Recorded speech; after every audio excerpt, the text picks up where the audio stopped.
tonight the condition was incredible. Yeah, it was freezing, but despite this, our fans they sang a lot for us, and yeah, I want to thank them for me and for the players. We'll try to give everything for them in this season.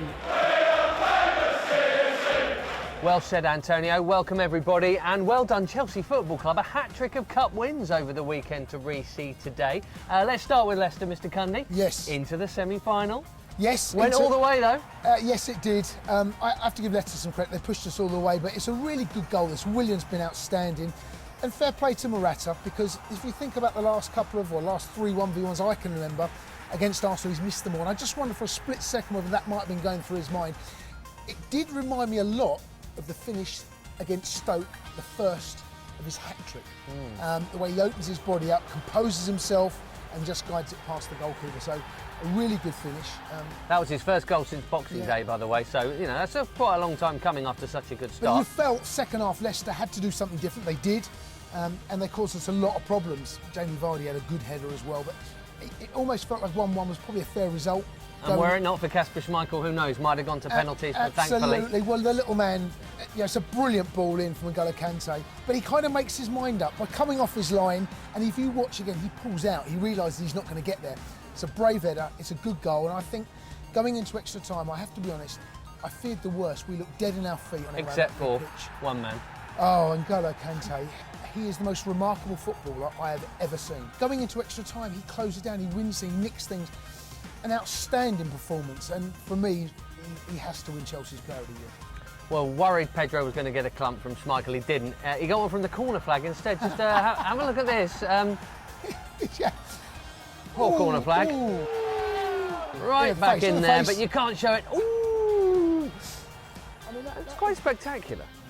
Now, Willian has had a stellar 2018. It often poses the question, is there anything he can't do, like playing a 1-2 with the corner flag, for instance? This is the opposite corner, by the way, from Pedro. He's brilliant. Excellent play there. Just gets there. Of course he knew what he was doing. On the way home, this was posted on social media, Spanish rules, given that they are the majority in the dressing room.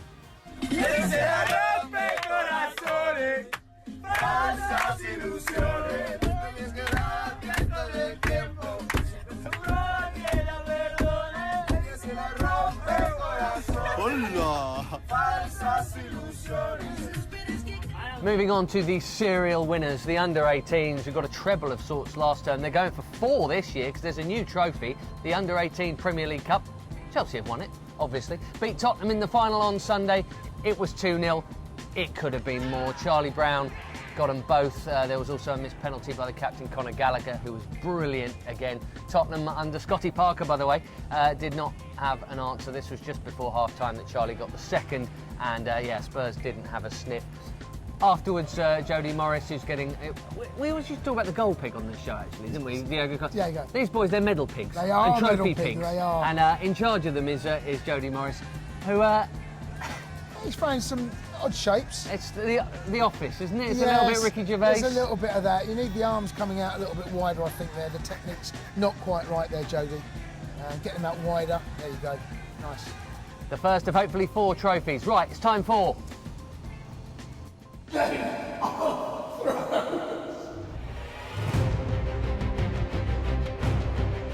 First up this week, after a nasty injury at the first half of the campaign, well done Lucas Piazon. The neighbours had a right old tear up. Fulham and QPR 2-2. He got one of the goals for Fulham. Marco van Hinkels had a VVV good scoring season, and he got another goal against VVV Venlo.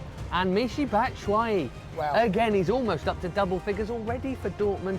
Brilliant goal at the weekend against Hanover. Next, uncharted territory for the Chelsea ladies. A Champions League quarter-final, and they did very well in the first leg. You might have seen it live on Chelsea TV against Montpellier.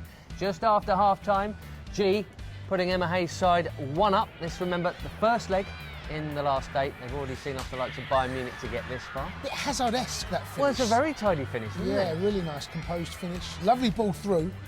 And then Eric comes off the back. Listen, they all care. They don't care what part of the body they come off. She's gone to try and head it, you can see that, and it's come off the shoulder. Listen, well done, girls. That's a really, really big victory as well. Second leg to come live on Chelsea TV on Wednesday, March the 28th. Now, one other little thing we picked out from that game, the excellent Fran Kirby. Nice little bit of skill this. Yeah, nice. Whoops. See you later. See you later. Sucks in a challenge there. And this could have been a pen anyway.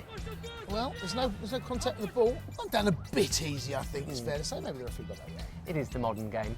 Fran posted this of Erin Cuthbert. We're not sure if it was pre or post game. Might have been before, actually. Is this better or worse than Jodie Morris? It's a bit better. Yeah, it's a lot better. Yeah, she seems to know what she's doing there. I think it'd be good to get them together and a dance off.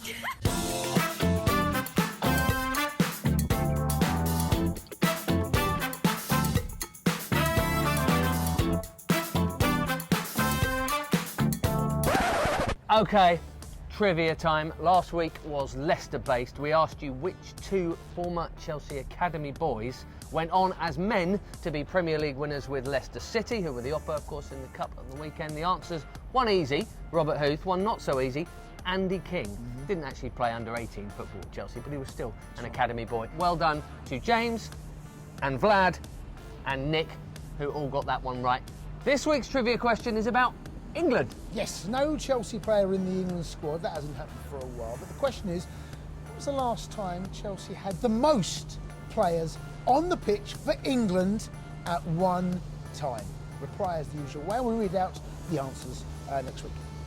OK, that's just about it from me and him. We'll be back when the players are next week after the international break. We'll leave you with the birthday boy, Ramirez. Couple of wonderful goals. 30 years old. Happy birthday, Rami. Bye-bye. Ramirez. Oh, brilliantly done, Ramirez. Oh, he's dancing through. This will be an amazing goal. Unbelievable. No flag against Ramirez. Oh, what a goal.